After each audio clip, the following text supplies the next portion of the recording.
Toastmasters, talented Toastmasters. You have the skills and experience. Now learn how to build on your foundation.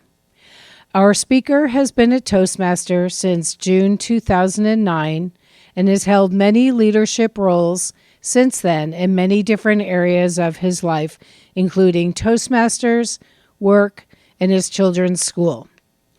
Baxter caught the leadership bug and began learning as much as he could about leadership styles, skills, and how to apply them.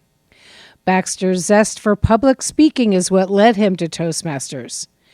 He is a leadership and life coach.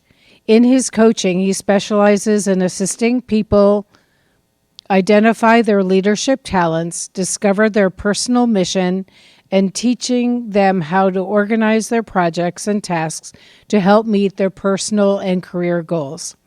This is what keeps him involved in Toastmasters. Please welcome distinguished Toastmaster and past regional advisor, Baxter Kent.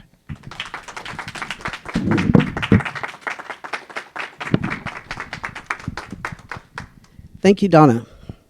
I want you all to close your eyes for just a moment. When I say the following words, I want you to notice what you picture first. Bold.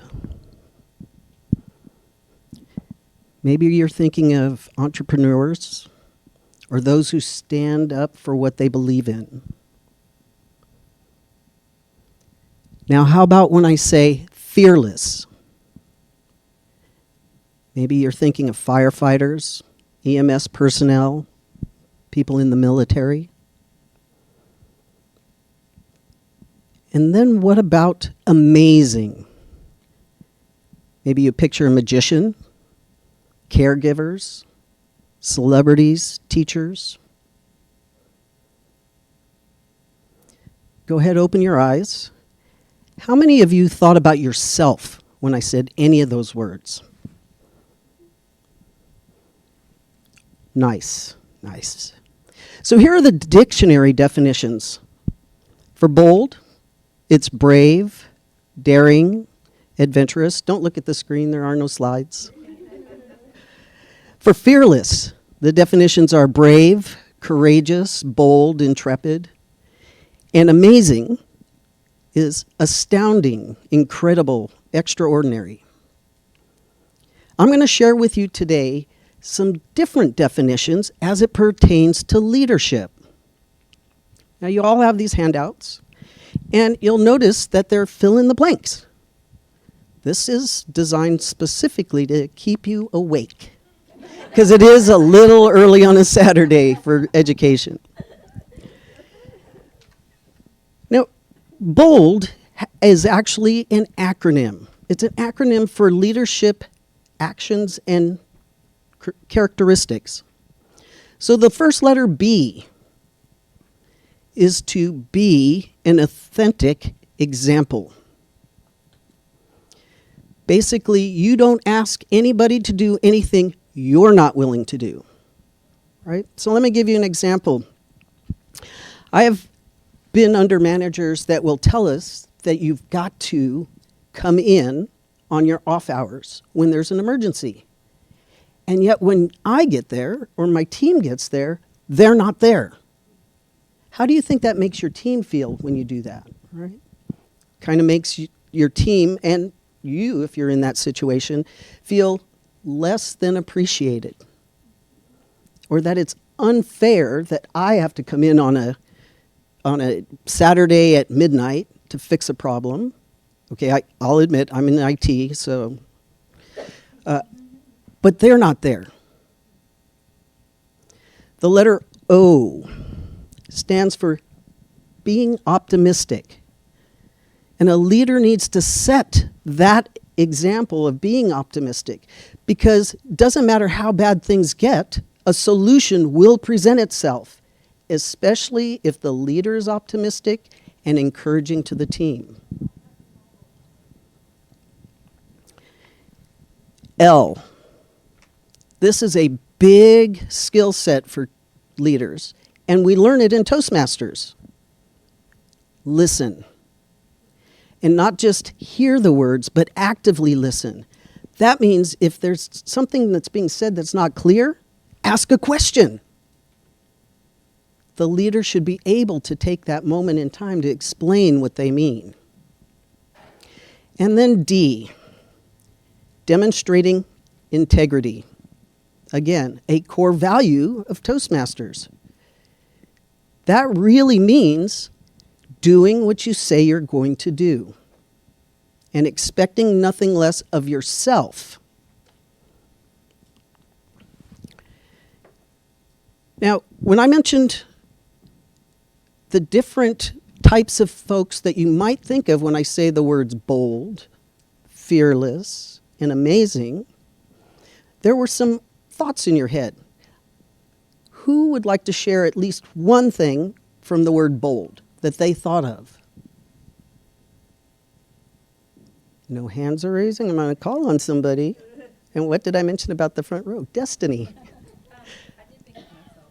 Did you? In the color green for some reason. The color green. Excellent. Excellent. Roxanne. I did think of myself for the bright colors, being in full color. So that's a different interpretation of bold, right? Putting yourself out there. How about Foy?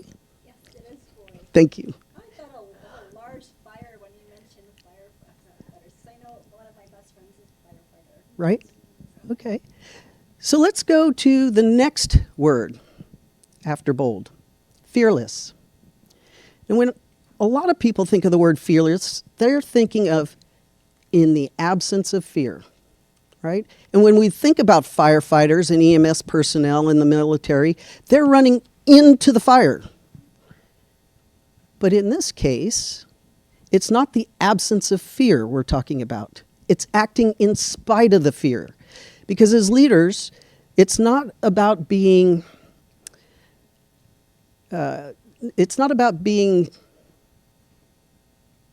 undoubtful. It's not about not having doubt. That's what I meant. It's about doing it anyway, knowing what the right thing is to do, even if you think somebody is going to ding you for it. It's doing it anyway. And the Toastmasters core values actually help us do that. How many of you know what the core values are? If you're relatively new, that would be maybe why you don't know. So it's integrity, respect, service, and excellence. And those could come from anywhere in your life. Now, this happens to be a Toastmasters core value coin. I carry them in my pocket all the time, and when I notice somebody doing something exceptional or beyond what they think they can do, I give them a coin.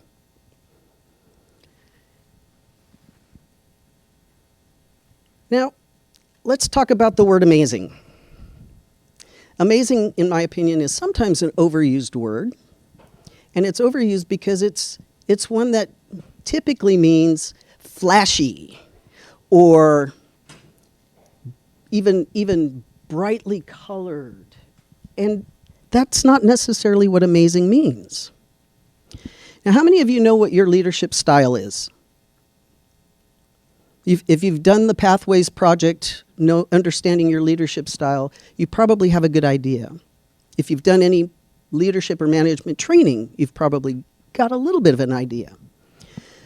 In this case, with leadership, amazing doesn't mean flashy and bright and out there and totally full of emotion. But amazing is the ability to be flexible, the ability to change your style as you need to. Now, over the course of my 20-something years in the work world, I didn't always start out with the leadership style I have today. I grew up in a military family. How many of you were in a military family or know somebody? Okay, in the military, much like the government, it's my way or the highway. You do it because I said to do it. And as a first-time manager, I did that. I stepped into the leadership role of my team after having only been there for a year. Now, the team I took on was implementing a software to track internet orders for this company. And George had been on the team since day one. He'd been a member of the company for at least 10 years at that point, and he had been selected to help evaluate the software and choose the software the company was going to use. Now, I didn't know all of this when I became the manager, because at the time, I was a contractor. I was to come in, do my job, and leave. Well, I ended up staying because I liked the company. Now, George and I butted heads a lot, and I didn't know why. I just thought he was being obstinate. So I invited him to lunch one day. Here's what I didn't know about George. Anytime a manager invited him to lunch, he was fired. So when he told me that at lunch, it was no surprise to me how he was responding. Now, I sat with him and said, look, that's not what this is about. I noticed we were having some issues, and I want to get to know you so that we get to work better together. Now, after that, George and I actually worked well together, right? It took a little bit more respect on my part to understand that he was a senior member of the team and knew a little bit more about the company than I did. So that helped. Now, if we fast forward a bit, Toastmasters happened, right? I joined Toastmasters about 10 years after I joined the company. And so initially it was to learn to speak better and to continue practicing my presentation skills because my job had changed and I no longer had to present. So I wanted to keep it up, right? What I didn't know, and I hope all of you that are newer to Toastmasters will realize this, it's a great learning laboratory for leadership skills. You can fail in Toastmasters and still rise and become what you want to become, regardless if it's Toastmasters or outside. Now I want you to think back for just a moment. You can make a little note, but think back to your first leadership experience. Maybe it was the first time you became a manager. Maybe it was the first time you became a parent. Just make a little note. How did you handle that leadership role? Were you like me as a first-time manager saying, hey, I know everything because I'm the manager, so do it like I said? Or did you take a step back and just let the team do whatever they wanted?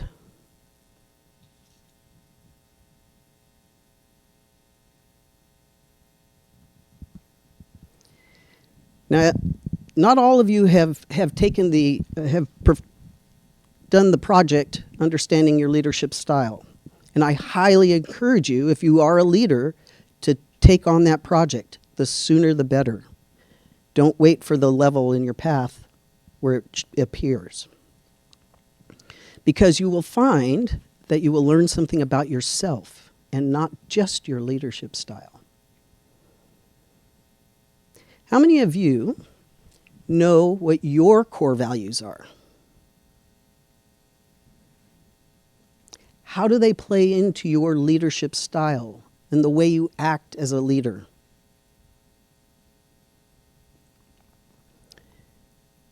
So as I began my leadership journey in Toastmasters and started understanding what different leadership styles were, I found that if you Google leadership styles, you will get anywhere from 6 to 20 plus different leadership styles, depending on which link you click on. And Toastmasters has 8. They have bureaucratic, authoritative, innovative, pace-setting, democratic, affiliative, and coaching altruistic. Now, the 7 most common out there if you were to compare all the different sites, these are the most common. And they go from micromanaging to hands-off. The first one is the autocratic style. That's the do as I say. Which one was I when I first became a leader? Autocratic. Then there's authoritative. Now, some people might take those two words and make them the same, but they're not. They're different. Authoritative just says, I know what I'm talking about. Follow me. It doesn't say you must do what I want. It says follow me. And then there's pace setting. Pace setting is do as I do. How many of your parents have ever said, do what I said to do? Yeah. They're typically pace-setting parents when they do that. And then there's the democratic. Now, we live in a democratic society, so that's a, what do you think? And when I talked to George at lunch, after we had gotten over his fear of being fired, I asked him, what do you think of the people in the roles on our team? Are they in the right roles? Help me understand the team better. And then there's coaching. Coaching is not the same as mentoring. Coaching is short-term for a specific reason. Mentoring is a longer term for broader reasons. Okay? And coaching as a leadership style is, consider this. Then there's affiliative. I hate looking at the word because I know I'm going to mess it up every time I read it. But affiliative is building relationships. It's people first. Okay? Now keep in mind we're going from micro, the very autocratic, to less hands-on. So affiliative is, if you understand your people, you can really let them go. Do the job that they're meant to do. And I've had bosses like that. In fact, the 2 bosses at my last company that I would follow wherever they went were that way. They understood their team's skills and desires. And we were put, as they like to say, in the right seat on the right bus. Unfortunately, one's retired and one will be retired in June. So there you go. And then the last one is laissez-faire. They throw their team to the wind and let them ride the current. No guidance, no instructions. They just let them go. How chaotic would that be? I know I like to be told at least what the goal is. Right?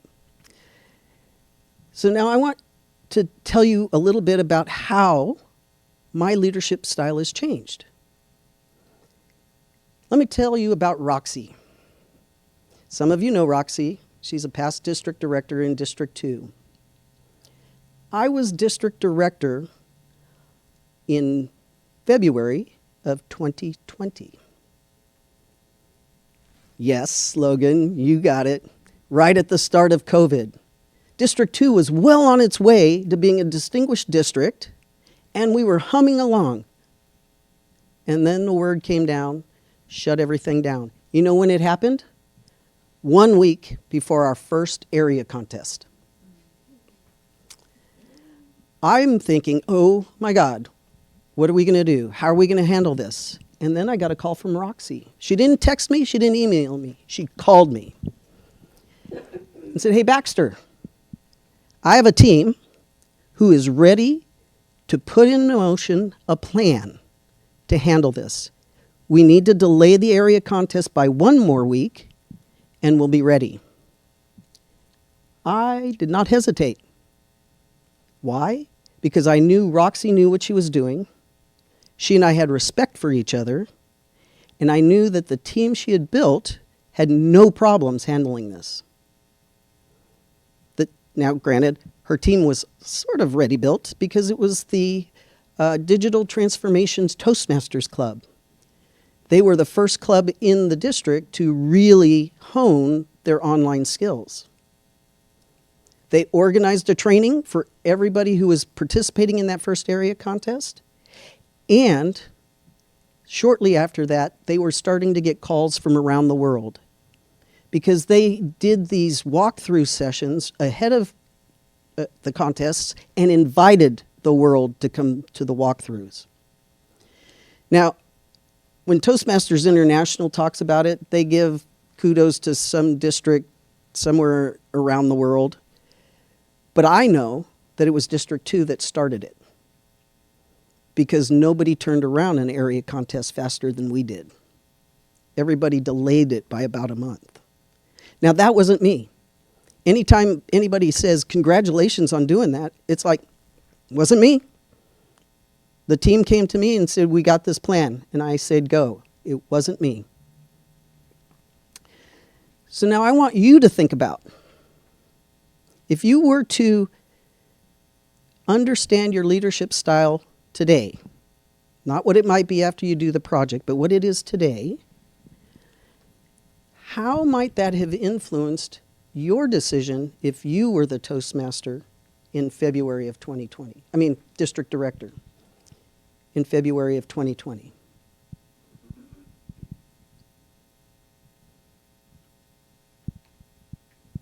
Jot a little note so that you can go back to this, because we're going to build on your skills that you already have, right?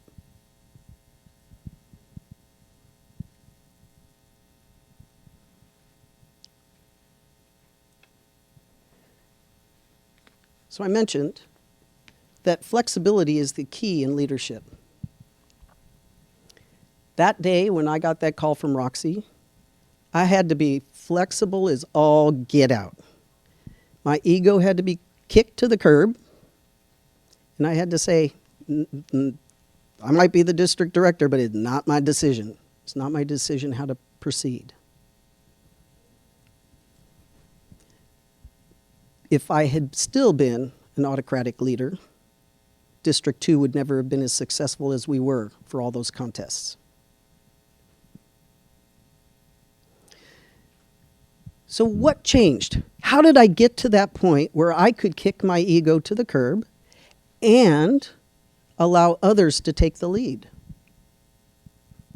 Well, I mentioned it already a little bit. I had a board of directors, and I'm going to put that in quotes, because these board of directors are a part of my life. They come from Toastmasters, they come from work, they come from my life. I had managers who allowed their teams to do what they did best, and I observed that.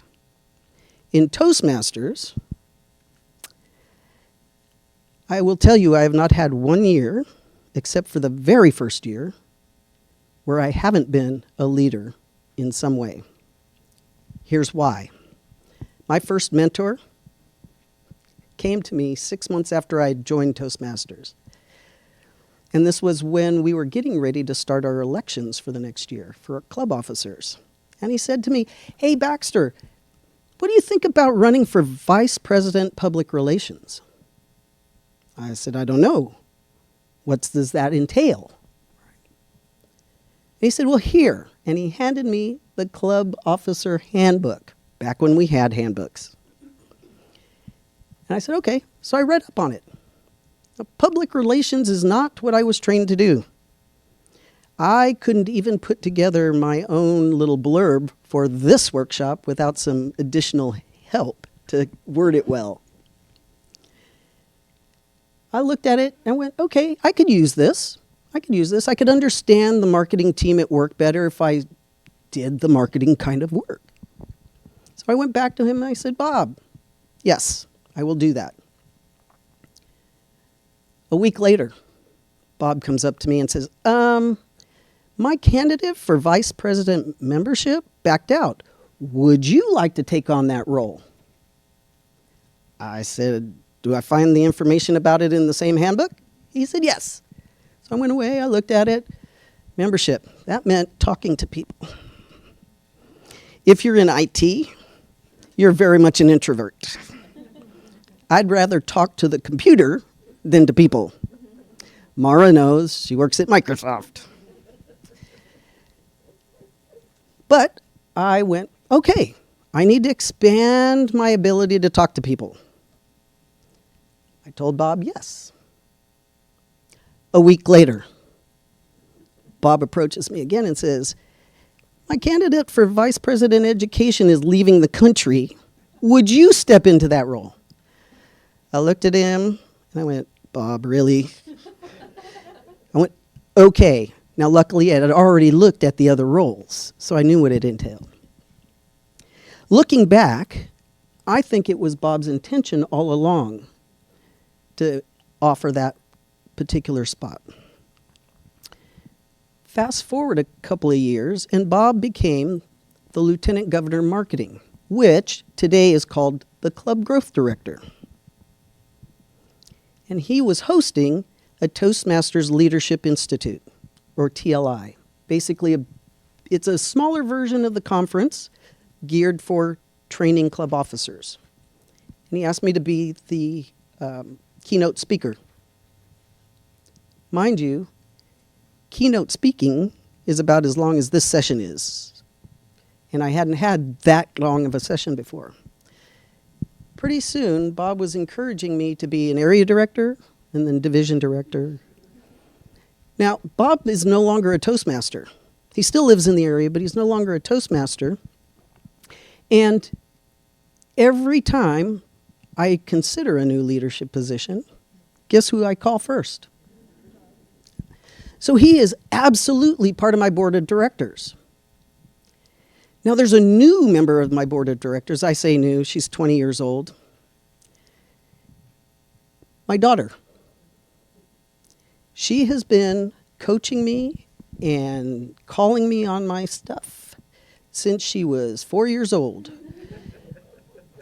When at a family dinner, she looked at her aunt after her aunt said something to her and went, well, that's your opinion. From then on, I knew she was going to be a handful, and today she is studying political science. So we have many discussions on leadership. And I have a bunch of other members on my board of directors. So I want you to take a second and write down those folks that you know that you go to on a regular basis for advice, for guidance, for coaching. Who is on your board of directors?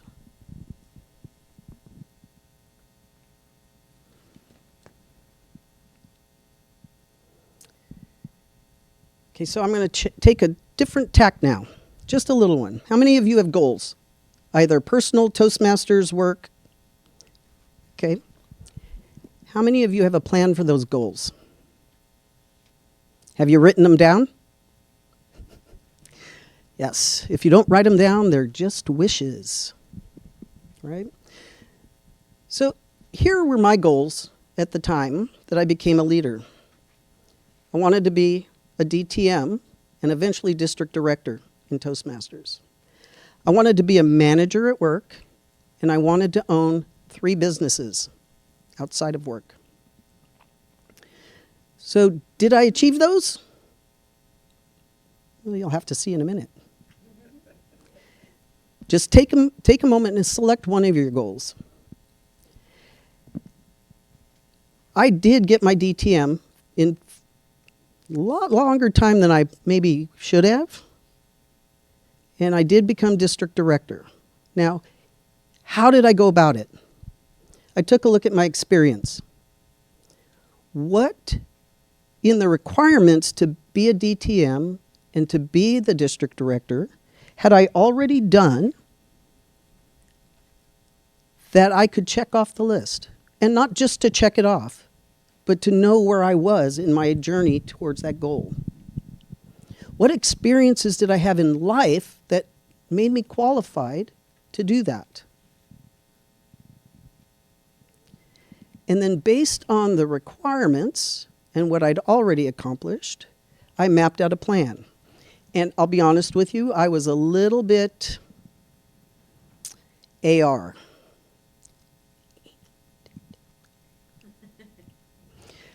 I really looked at it and went, okay, here they are. How many speeches do I need? I need these many speeches. What clubs do I belong to or can I go speak at, and when am I going to do it? And I put some dates down, matching club meeting dates. And I reached out to the clubs. Now, admittedly, my home club at the time was Costco Toastmasters, and because I was VPE, I could schedule my speeches. Being very careful not to take all of the speaking roles. And then I worked through the plan. I spoke at every meeting I intended to speak at, and I kept a list of speech topics from everyday life. If I ran into something that I thought, oh, that would make a good speech topic, I wrote it down on my list. If I got a table topic that I thought could make a good speech, I wrote it down on my list. After putting that plan together, it didn't take me very long to reach my DTM. It will take me a little longer now because, well, you only need 2 paths, and I have 7 that I'm working on. Talk to me about that later.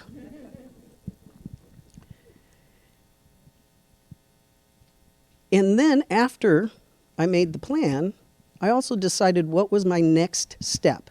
What step did I need to do right then? Now that basically came with all of the goals that I had put together. And each of those goals had a different step that needed to be taken. Some were to define the goal even further, right? Some were to actually write out the plan. Frankly, planning my DTM was easier than any of the other goals I had because I was in total control, right? So that's something to consider when you're planning your goals out. Who else needs to be involved in that? So I want you to take a second or two, maybe a little bit longer. Choose one of your goals.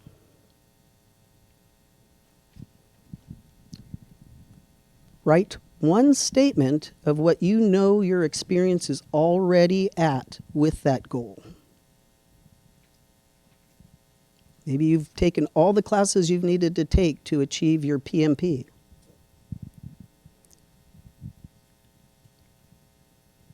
And then write the very first action you can take, maybe not today, but tomorrow, to move towards that goal.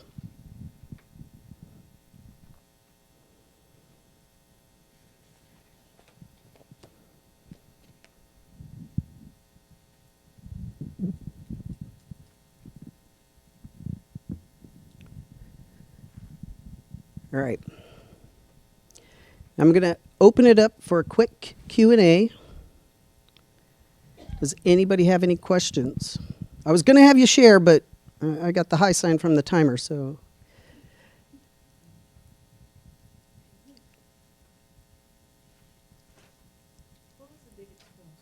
That's okay.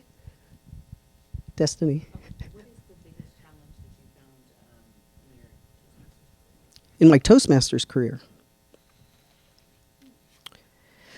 Funny enough, even though I was the table topics champion for District 2 back in 2015, the biggest challenge is thinking on my feet. Being able to be articulate and eloquent at a moment that somebody needs to hear what I have to say, that's the biggest challenge. One of my coaches had advised me to sign up for an open mic night 6 years ago. I still haven't done it. So, yes, ma'am. That kind of answered it. Do you use these techniques in like life goals, not just business, not just speaking, but like travel or Absolutely. other things like that? Absolutely. So one of my biggest goals, when I moved, let me step back real quick. At the beginning of COVID, I had just purchased a new house. And moving into it, my plan was to figure out where everything belonged and put everything in its place. And then COVID happened, and I thought, oh, well, I'm working from home. I'll just take a few minutes out of the day. And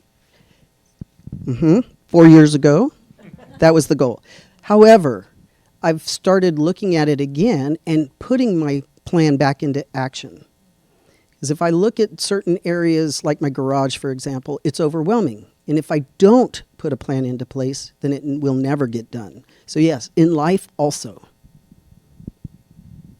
Sir. You're someone who's, you might say, black sheep or black wolf, and you always have ideas outside of the box. Mm-hmm.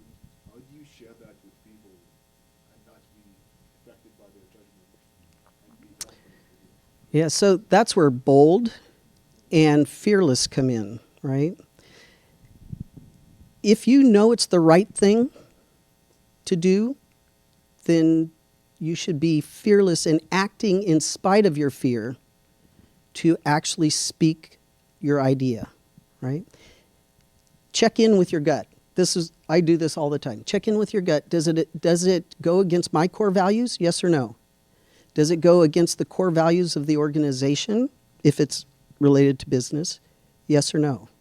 If you can answer no for both of those, that it does not go against the core values, then speak your mind.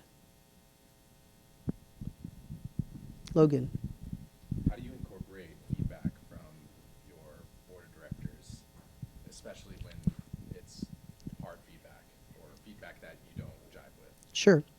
I'm going to turn this back to you. How do you deal with an evaluation for a speech that you don't necessarily agree with? I question each one and then I evaluate them individually Mhm. outside of the whole speech. Sure. Try and focus on those points. So when you're receiving the evaluation, how do you feel about one that you don't particularly jive with?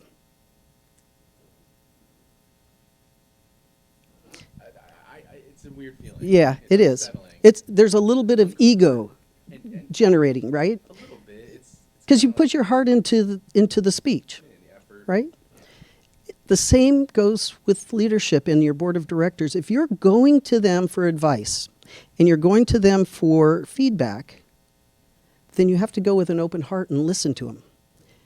And even if you don't jive with it, it's still valuable. It still could be something you need for later.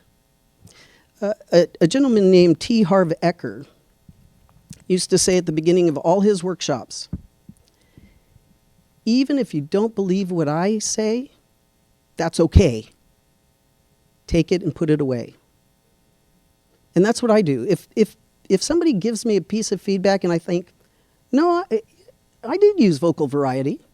I did look people in the eye. I go, oh, they saw something I didn't. Let me just set that aside for now and I'll come back to it.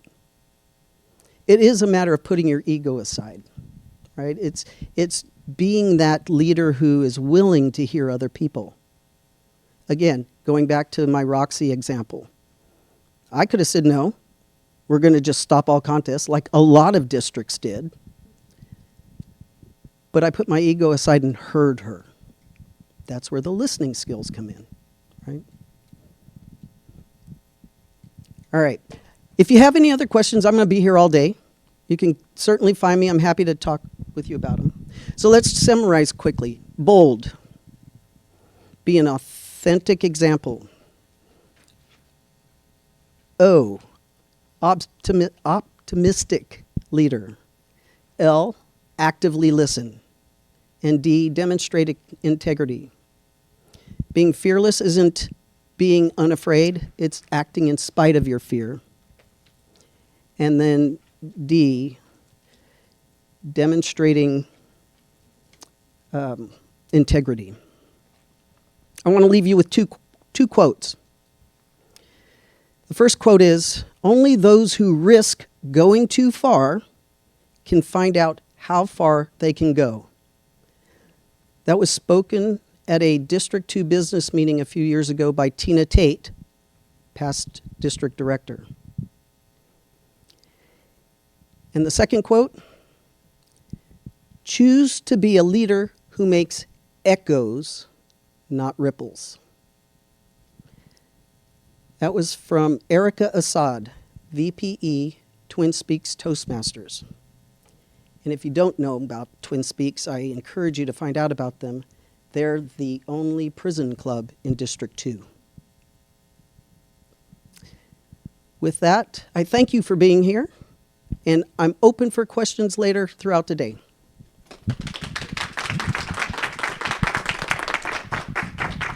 Toastmasters.